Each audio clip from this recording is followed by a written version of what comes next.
honestly, it makes me come out in wheels because I don't know what to make of Arsenal. You know, and the last 5 games absolutely epitomises what it's like being an Arsenal fan. It is agony. We get stuffed by Brighton, stuffed by Palace, stuffed by Southampton. Nobody gets stuffed by Southampton. Even Southampton reserves don't get stuffed by Southampton, right? And we get stuffed by all of them. And then somehow we go to Chelsea with Nketiah up front. He's a young kid, barely, played many first-team games. And he plays an absolute blinder. We stuff them 4-2. Then we hammer United at home. Completely brilliant performance. And you're like, how is this happening? What does this mean? Is it Arteta in or Arteta out? He spent 250 million in 2 years. He's my horror. He sold my favourite player, Aubameyang. He's been banging in goals for fun at Barcelona. I thought it was a terrible decision. I still do. Lacazette is our sort of main striker. Hasn't scored since December. All these sort of weird things going on. And if you ask most Arsenal fans, we're walking around like zombies. You know, cab drivers, people in the street like, Piers, what's going to happen? I have no idea. And the horror story is it's us and Tottenham now to come fourth. It's like the worst nightmare possible. And they've got a great striker, and we gave ours away. They've got a great manager. I'm not convinced about ours. It's you had going to come give to him the away, though. You had to give Aubameyang No, away. we didn't.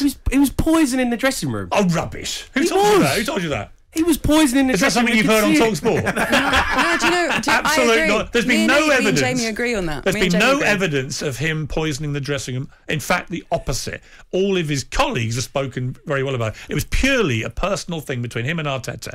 And it came down to this. When we signed Aubameyang, his goal-scoring record is up there, as I'm sure you know, Ali, is that one of the best strikers in European football last 15 years. Unbelievable record everywhere he's gone.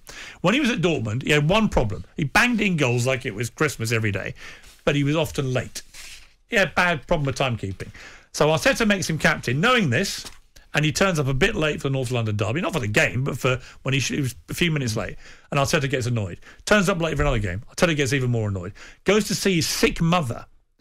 Flies out, supposed to come back, I think, on the Wednesday night or something, arrives back Thursday morning first thing, still makes training and trains perfectly well. And Arteta blows his top, and that's it. That's really what it's about. Now, that to me is...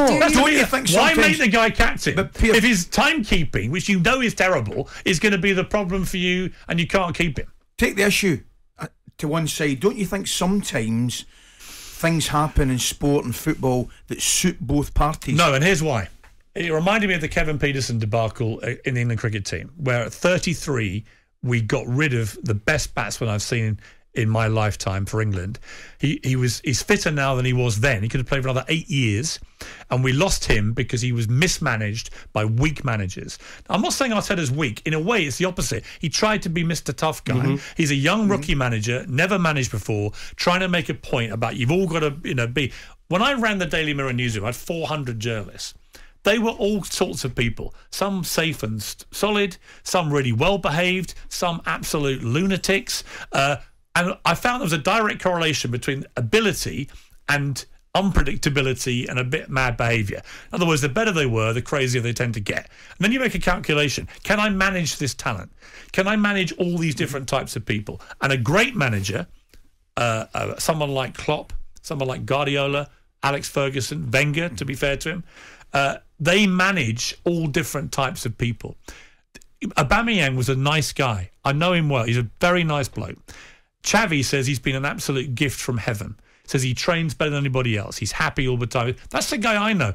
He never smiled again after Arteta dropped him in the North London derby for being late and then told everybody why he'd done it. Do you think no it's his great first manager offence? would have done that? They'd have said he's got a niggle, he's on the bench. That it would have been an internal punishment. You don't humiliate your captain. And from that moment, Aubameyang never smiled again. Do you think it was his first offence? No, I think he'd been late a few times. Do you think therefore, as a manager, if your captain don't make him captain continues then. to be late, or anyone in your team continues to be late, but don't give your best striker away. Take the captaincy away from it. Well, hang on, Are you allowed to be late persistently? Are you allowed to be late to work? I had this situation with employees myself. And did you discipline them? No, well, eventually you realise they're always going to be late. So what you do is you set meetings for half an hour earlier than they're supposed to be. And you say, you've got to turn up. I would have said to Aubameyang, training starts at 10 when it's 11. That's what you do when people are always late. That's not the problem. The problem isn't being late, right? I think the bigger picture is the problem and the influence he has on other people's in the Then don't make him captain. talkSPORT Breakfast with Laura Woods. Monday to Wednesday mornings 6 till 10. On AM, on DAB, via the talkSPORT app and on your smart speaker. talkSPORT.